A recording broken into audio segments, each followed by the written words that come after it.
Hi guys, welcome back to a new episode of Talking Sports with Tarkesh. And currently the Indian Premier League 2025 season is underway.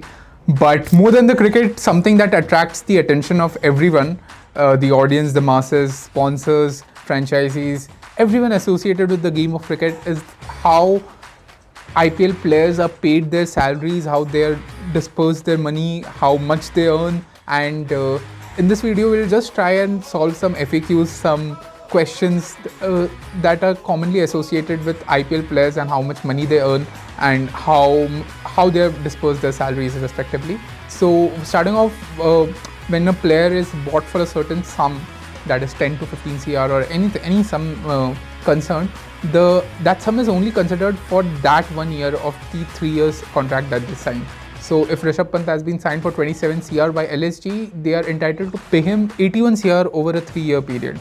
And retained players often, whenever a player is retained without going into the auction, a common practice is that they are retained with a 10% top up to the previous salary, because it is often considered as a compensation for the fact that the player didn't go into the auction and stayed loyal to the team, didn't put in a transfer request, and the team gives them a 10% retainer bonus. But that is of course subject to the abilities of every team to do so. Now the third question over here is, what happens if a player is released midway through the tournament by a team? When a team decides to release a player before their contract, they're still liable to pay their entire sum. However, if a player opts out of the tournament even before the tournament began because of an injury or because of any reason, such as Harry Brook has been doing for the last 2 years, then the team is not entitled to pay him even a single penny. Now, if you remember earlier on in the last few years or before that in the IPL, it was often the case that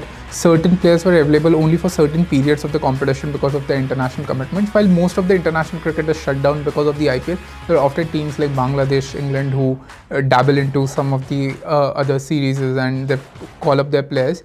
So whenever a player in a predetermined way is available only for a certain section of the tournament, they're paid proportionately for that, so not their entire sum. However, if a player incurs or picks up an injury during the course of the season, the team has to pay him the sum, but also cover for their medical expenses. And finally, how the sums are dispersed, now it is a different practice for every team.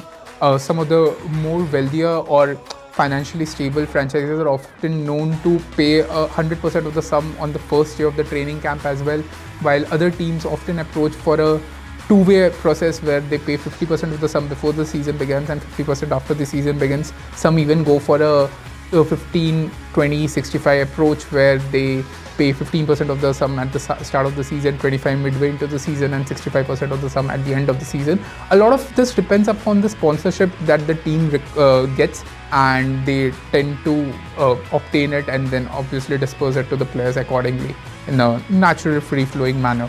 But this is a practice that is different for different teams. So these are some of the common questions related to IPL auction that we've tried to cover over here. If there are any more questions, do let me know in the comment section and we'll try to cover in different videos or shorts even.